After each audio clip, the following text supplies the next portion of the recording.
Hey authors, not to freak you out, but what if that bad thing comes to pass? Could you be okay anyway? I'm Claire Taylor, and I'm going to prove to you that no matter what happens, you can continue to be a writer.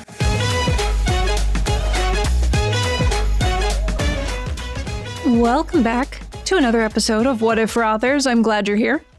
My name's Claire Taylor, and I'm an Enneagram certified coach for authors as well as a humor and mystery writer.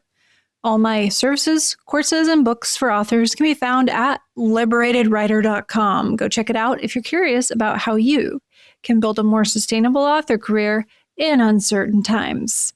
I also have a new book out, sort of new at this point. It's called Write Iconic Characters. It's all about using the Enneagram to develop realistic and relatable characters that live rent-free in the reader's head. You can find that on most major retailers or go to books2read.com/WIC. That's books, the number 2, read.com/WIC. I'm a little tired coming into today.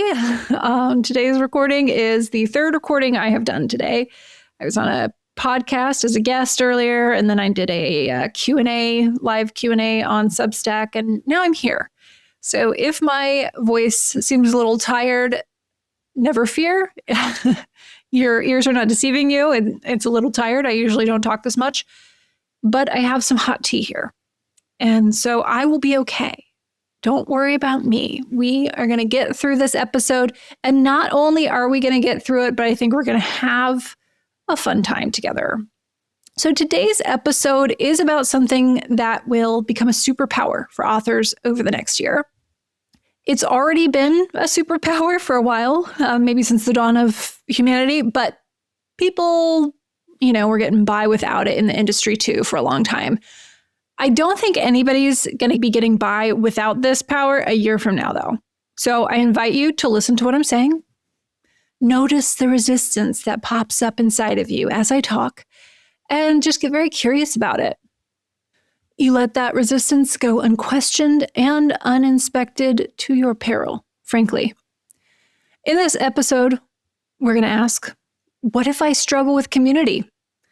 A lot of authors do because a lot of humans do. Community means being around people who annoy you, people who disagree with you, people who you don't completely trust. It requires effort and attention from you. These are the reasons why many authors give up on it completely. We've probably all had negative experiences with community where the community turned toxic, and maybe we just don't really want to risk experiencing that again. So we just kind of create our distance. Too bad. No risk, no reward. And you really can't afford to pass on the rewards here. Not when the world is how it is right now, not when the industry is in such a big flux. Community is a long-term investment, so one must start building it before one absolutely needs it. And that's really difficult to grasp, honestly. Like, you have to build the community, you have to feed it, and you have to tend to it before you really feel the urgent need for it. What I've seen a lot over the years is authors wanting to be an island until they need something from others. Then they're either shit out of luck or they go trying to extract that thing that they need from others without really building anything resembling a mutually supportive relationship. For example, it's common for me to ask authors who they can cross-promote with when I'm coaching them on marketing, say. Maybe they don't know anyone who they can cross-promote with because they haven't been cultivating their author community.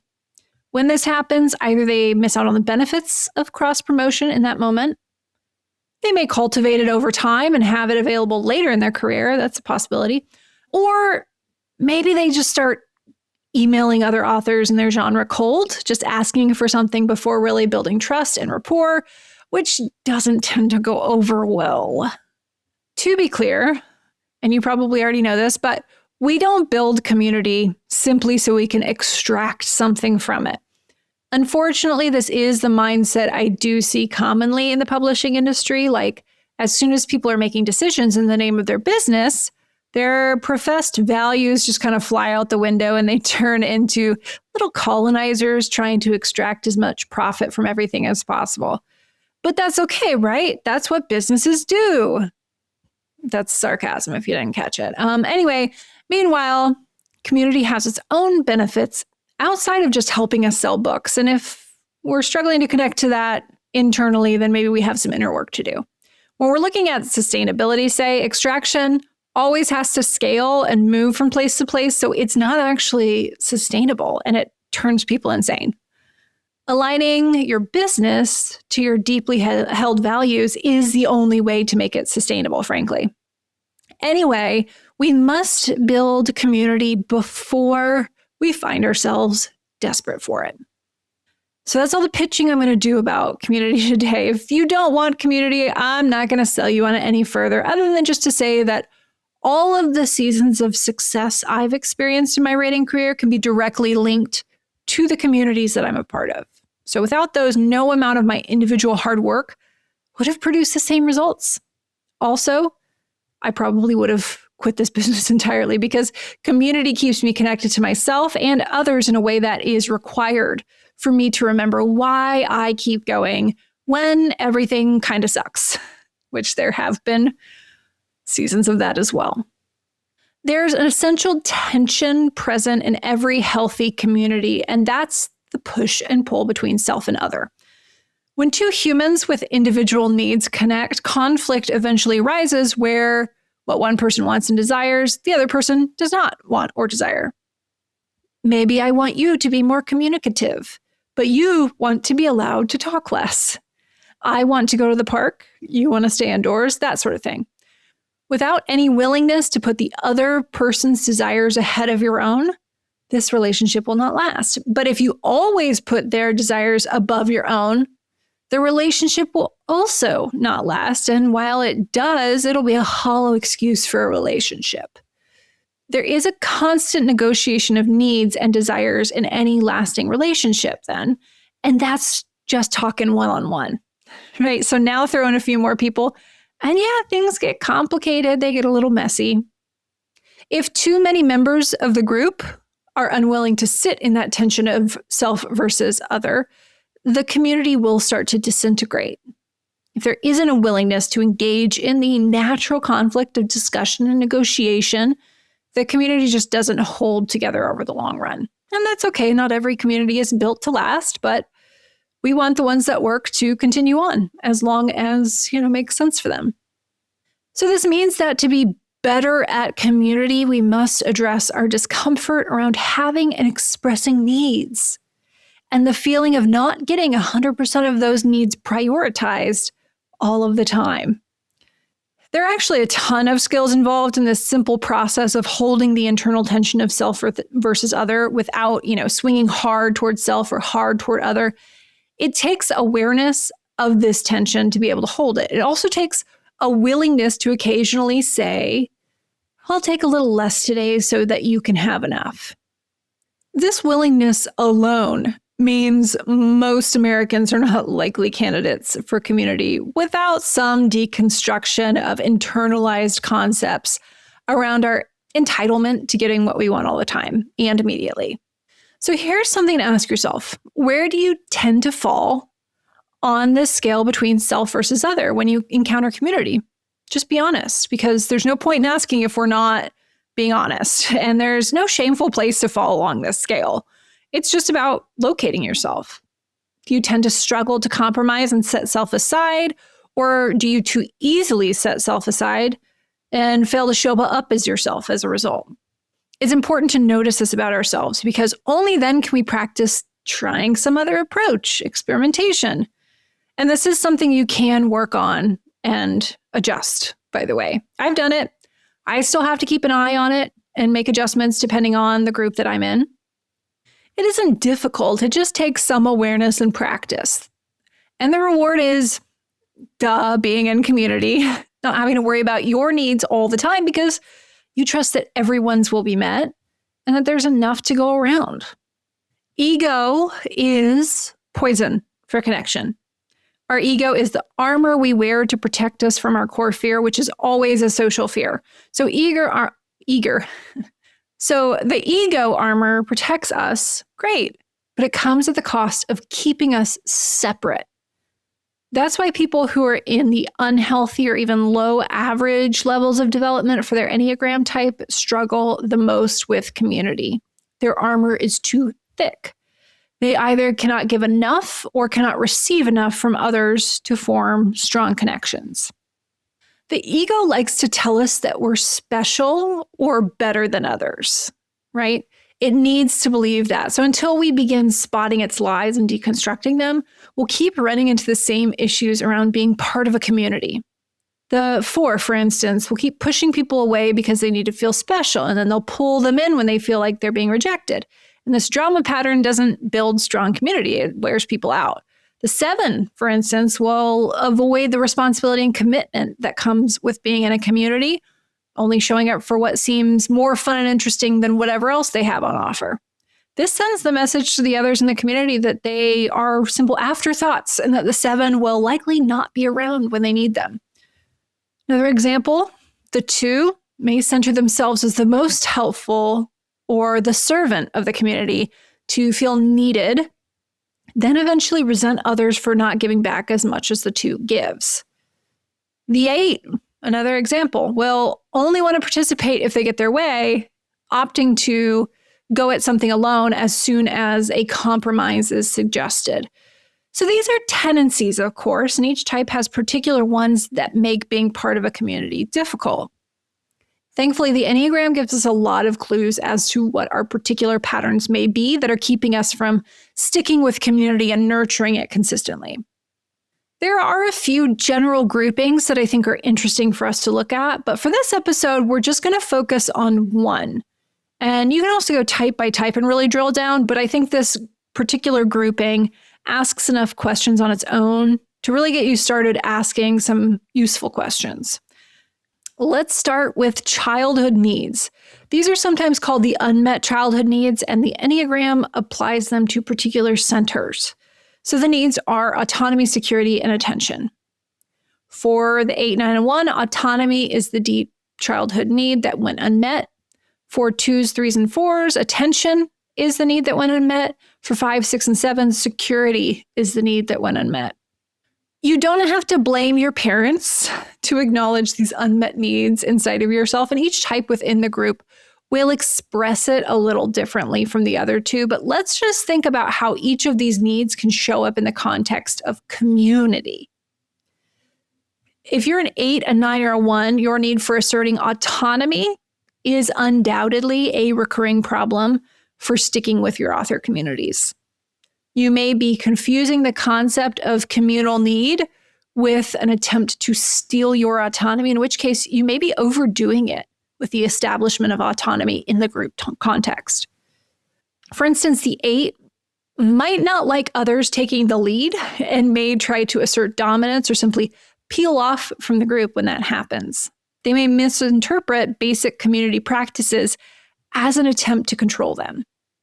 The 1's attempt to assert autonomy might look like taking on too much responsibility and misinterpreting the transgressions of others as a threat to their own morality, leading to, hate to say it, but purity tests. Meanwhile, the 9 tends to merge with the group to avoid conflict, but when the conflict becomes unavoidable, rather than addressing it, the 9 will likely disappear from the group.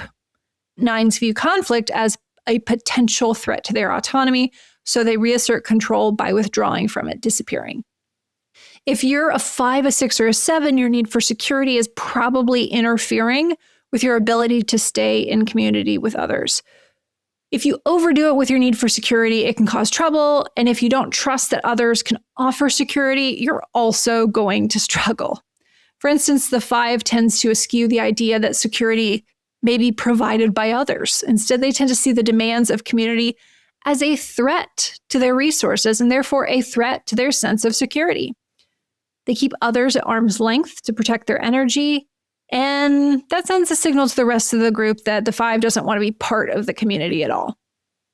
The 6's need for security can sometimes create a push and pull, so their attention helps them find all the ways that connections are insecure. That's where their attention flows. And they may go way too hard trying to create security in the bonds beyond what we can ever really expect from another human being. Depending on the subtype, this can look like codependency or really trying to cozy up to other people. And sometimes this can look like playing helpless so that someone comes and rescues them and keeps them safe and they're looking for a protector. But it can also mean that the 6 really slams the door shut on others very quickly at the first indication of insecurity in a relationship. The 7, meanwhile, finds their security through limitlessness, through endless options. This can make a community a novelty for a while, but the 7 may lose interest once they start to feel boxed in by the limitations and responsibility of being in community, and they may start searching elsewhere for security, ignoring the community, or only giving it like surface level attention, kind of dipping in and out, but not truly watering those connections. If you're a 2, a 3, or a 4, your need for attention may cause conflict with your community. When I say attention, I mostly mean being seen. So your pursuit of it can leave people confused or feeling burned or ignored themselves. For instance, the 2's pursuit for attention can take an indirect route by trying to earn appreciation and praise for their service while acting like they don't need it. And then in pursuit of more appreciation, they can overhelp others, which doesn't allow for each person to have an opportunity to feel helpful themselves, and that can hurt the connection. The 3's need to be seen as the best and the most valuable can mean that they demand a lot of attention for their accomplishments and then overemphasize those accomplishments to the rest of the community to be admired. This can look like one-upping, which isn't great for a sense of, collective accomplishment. The 4 can enter into a push-pull relationship where they want attention, but feel uncomfortable and mistrusting of it when they receive it, may not feel genuine enough if they think they have to ask for it. And then they can become envious when they see others receiving attention, and this envy erodes connection and usually ends up with a dramatic blow-up or a meltdown, getting the 4 some attention, but not the kind that anyone feels great about. So it's really hard to hear about the patterns of our type and how they may be throwing a grenade into the communities we care about. But it is so important to sit with that discomfort long enough to decide that you're willing to do the hard work of changing, of letting things go, so that you don't continue in this way. Painful introspection isn't optional for growth. This is why so many people would rather opt out of community altogether or claim it's just not for them. Those are convenient excuses to avoid the pain of introspection and to opt out of the courage to, frankly, own your shit. You don't need everyone in a community to be self-awareness gurus for the community to work and thrive. You just need enough people who are committed to asking the tough questions of themselves and holding others accountable for doing the same when that ship starts to veer off course. Accountability is a whole thing, right? People who want to act with impunity will conflate accountability with punishment or retribution just to escape being held accountable. But accountability within a community is an act of compassion and generosity. It's saying, hey, I trust that you're better than this and that you have the capacity to make amends. So I'm going to sit here with you through it rather than running away because I care about you. What a wonderful gift to give to someone. It takes courage to hold others accountable, though, to risk their immediate anger and to tell them, hey, I'm not okay with that. I think that came from a place of suffering and not from the parts of you we both love. That's how I have to approach my work with authors. I don't point out these patterns because I want to make people feel bad or punish them. And I have pointed out a lot of problematic patterns to community today. And, just for time purposes, I haven't gone into detail on what each type brings as a gift to community, though I have covered that in other places. But, sometimes my job is to point out the patterns that are causing destruction and hurting connection. And I do that not to punish, not to make anyone feel bad, but because I know that those actions that are hurting connection, they come from a place of fear and suffering. And I'm willing to meet that person in that place and sit with them through the process of letting those fears go so that they can really return to themselves again. That's what accountability looks like, and that's what I try and practice very imperfectly. And that's what it takes to be a part of a community. So if you're wondering, what if I struggle with community? I'll just say, yeah, we all do. It's tough, man. We each have these patterns that make it difficult, but once we identify what those patterns likely are, we can practice clearing them out, letting them go, and then we get to enjoy the wonderful benefits of feeling connected with others. And those benefits stretch on, and it's a wonderful thing to have in your author life. Don't believe the lies your fear tells you about not needing community. It's okay to fuck it up as you're practicing new skills, but these are skills, make no mistake. So that person you've seen who seems to fit into community really easily, who can make people feel welcome, navigate conflict, and come out the other side of the conflict with stronger bonds, they've been practicing. They weren't born knowing how to do all those things. When we stop misattributing community skills to natural talent rather than to practice, we immediately empower ourselves to begin the messy process of practicing the skills our particular type may struggle with. When you meet a group of people who are also practicing their skills, you unlock something so much greater than the sum of its parts. You'll stop thinking of your author community as a resource to tap into and really just begin considering it an essential part of being an author in general. You may wonder how you ever did without it. If you're interested in practicing your skills of community and looking deeper at how your type influences your connections with others, go to liberatedwriter.com/Liberati, Liberati. The Liberati is my Enneagram-focused author community. So depending on when you listen to this episode, registration will either open soon, be open, or have already closed. If it's already closed or hasn't opened yet, you can join the wait list and I'll holler at you via email when it's open again. That's it for this episode of What If for Authors. I'm so glad you're part of my community, and I hope you'll check out the Liberati if you're ready to enjoy being in a community of other authors looking to build something new and sustainable. I'll be there. Hope to see you around that space. Thanks for listening to this episode, and I hope you will join me for the next one. Happy writing!